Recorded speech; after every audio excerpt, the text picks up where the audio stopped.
Então, pessoal, agora que nós vimos como é que a insulina é liberada, nós temos que ver como é que ela atua na célula. Então, vamos falar um pouquinho sobre as vias de sinalização mediadas pela insulina. É importante dizer que eu embasei essa aula principalmente nesse artigo de revisão, que deixei lá no Google Classroom, se vocês quiserem dar uma olhada, mas tentei compilar e simplificar um pouco, porque é um artigo que aprofunda bastante e dá diversos aspectos, tanto importantes para a aula de sinalização, quanto para a aula de resistência à insulina, que será a próxima aula. Então, o receptor de insulina é o receptor, como sabemos, de tirosina quinase intrínseco. Basicamente, vai ser um receptor tetramérico composto por dois dímeros, os dímeros alfa-beta. Então, aqui não está bem mostrado nessa imagem, vou mostrar melhor em outras imagens, mas nós vamos ter a subunidade alfa se ligando à insulina, né?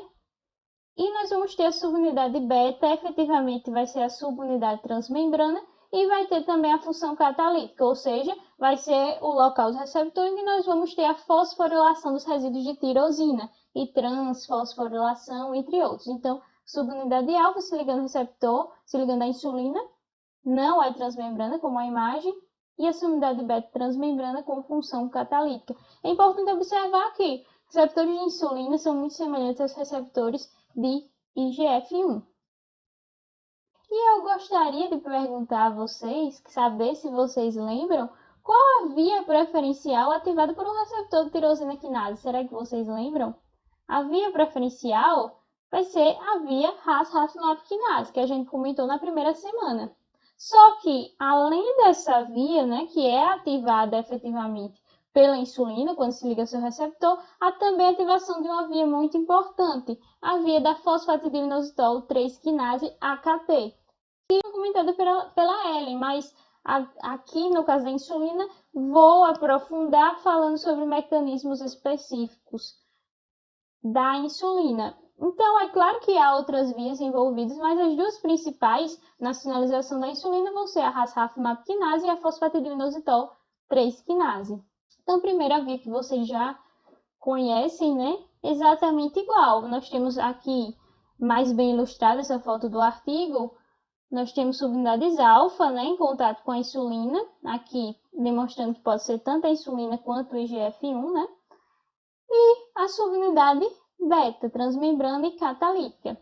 Quando há a ligação com a insulina, há uma autofosforilação e resíduos de tirosina, e nós vamos ter a ligação do GRB2, que vai desencadear toda a via da Ras-Raf-MAP quinase, com a ativação da SOS, transformação de RAS-GDP em RAS-GTP, né, a troca do GDP por GTP, e aí a ativação da RAF, a MEC e a ERK, culminando em proliferação e transcrição gênica. Isso acontece em todas as vias mediadas por receptores de tirosina quinase, e acontece aqui também. Isso é muito importante, esse caráter mitógeno induzido por essa via, né?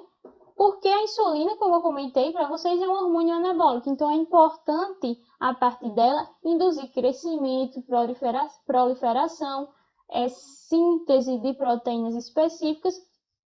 Então, essa é a utilidade da via Ras-Raf-MAP quinase.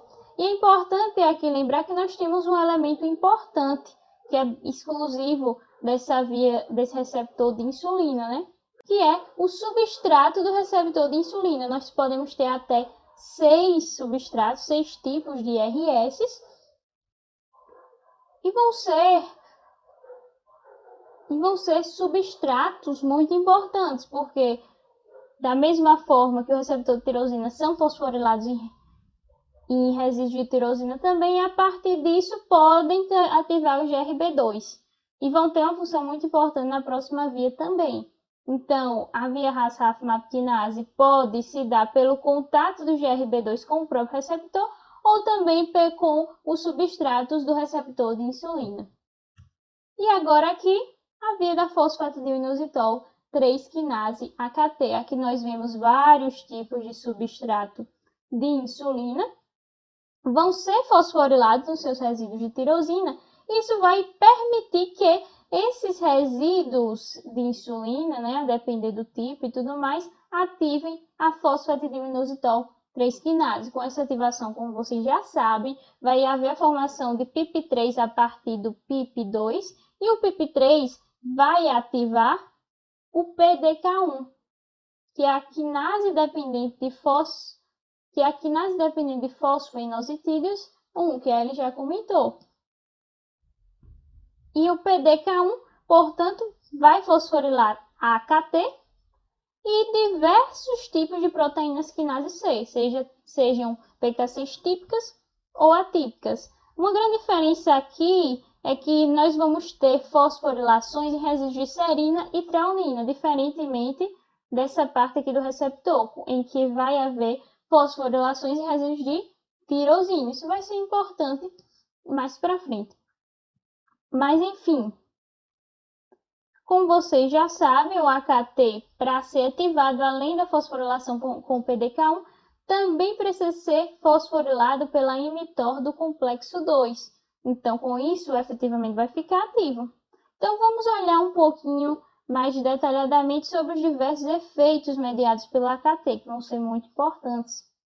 Primeiramente, a AKT vai fosforilar diversas proteínas aqui. Isso vai promover a ativação, vai culminar na ativação do ImmTOR do complexo 1. Isso vai ser muito importante para a síntese proteica. A ImmTOR do complexo 1 induz essa síntese proteica, estimula o metabolismo e o crescimento celular mediado pela insulina. Então, é muito importante essa ativação mediada pela AKT. Além disso, a AKT também vai fosforilar fatores de transcrição da família FOXO, que são esses daqui. Esses fatores de transcrição controlam a gliconeogênese, transcrição gênica de diversos genes importantes e também controlam transcrição gênica envolvida na síntese de lipídios. E aí, quando nós temos a fosforilação desses fatores de transcrição, eles vão, na verdade, passar a sair do núcleo e deixar de atuar modulando essa transcrição. Portanto, a fosforilação desses fatores de transcrição FOXO não vai estimular, mas sim inibir a sua atividade, o que vai culminar principalmente numa diminuição e inibição da gliconeogênese, o que é bem lógico. Por quê? Porque eu falei para vocês que a insulina é um hormônio anabólico.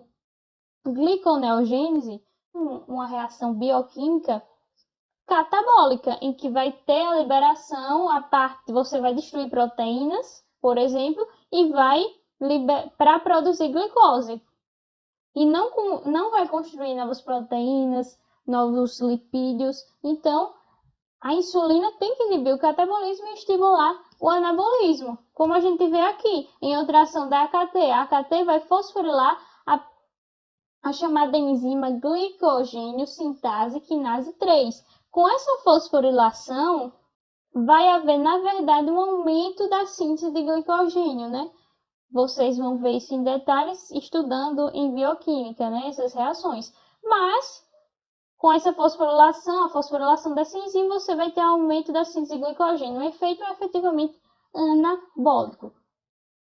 Outra ação importante da AKT é a fosforilação da PGC1-alfa, que vai ser muito importante para o metabolismo celular. Por quê? Porque a PGC1-alfa naturalmente estimula, promove a gliconeogênese e a oxidação de ácidos graxos. Quando ela é fosforilada pela AKT, vai haver uma inibição desses efeitos. Portanto, a fosforilação da PGC1-alfa vai diminuir a gliconeogênese e vai diminuir a oxidação de ácidos graxos. Novamente, a insulina inibindo efeitos catabólicos celulares. Outras funções importantes: inibição da apoptose com a fosforilação de BED-caspase 9, promovendo sobrevivência. Manutenção de um ciclo celular adequado com fosforilação dessas proteínas e substratos, que é importante também para a sobrevivência. E algo também muito importante vai ser a fosforilação de íons GTPases, que são esses de aqui, TBC1D1 e TBC1D4. Essas GTPases quando são fosforiladas, induzem uma maior captação de glicose em determinados tipos celulares. Por quê? Porque vão induzir a inserção dos GLUT4, que eu vou mostrar no próximo slide. Com a inserção do GLUT4 na membrana celular, você vai captar mais glicose para a célula. Então, aí mais uma função importante da insulina. Da mesma forma, a PKC também vai ter as PKCs, né, diversos tipos, vão ter ações importantes, tanto estimulando, por seu efeito como quinase, né, a síntese lipídica, e também estimulando o transporte de glicose. Também por esse mecanismo de estimular a inserção de GLUT4 na membrana plasmática. Então, resumindo aqui, funções da via fosfatidilinositol 3 quinase e AKT. Promoção do anabolismo pelo estímulo da síntese lipídica, síntese de glicogênio, pela produção de proteínas, manutenção do ciclo celular, sobrevivência e inibição do catabolismo por inibição da gliconeogênese, inibição da oxidação de ácidos graxos e também uma função muito importante, aumento da captação de glicose mediada por GLUT4. São funções muito importantes, além das funções que a outra via que eu mostrei apresentava. E aí, como eu comentei, aqui é a GLUT4. A GLUT4 é a única GLUT que é dependente de insulina. Então, aqui de forma muito mais simplificada, você mostra aqui que a AKT está induzindo, assim como a PKC também induz, a inserção de GLUT4 na membrana plasmática.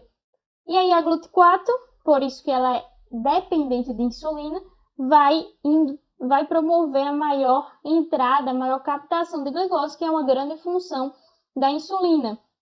Só que isso só vai ocorrer no tecido adiposo, músculo esquelético e músculo cardíaco, porque só são nesses locais do nosso corpo que nós vamos ter a presença, a produção de GLUT4. Então, eu espero que vocês tenham entendido e até a próxima aula.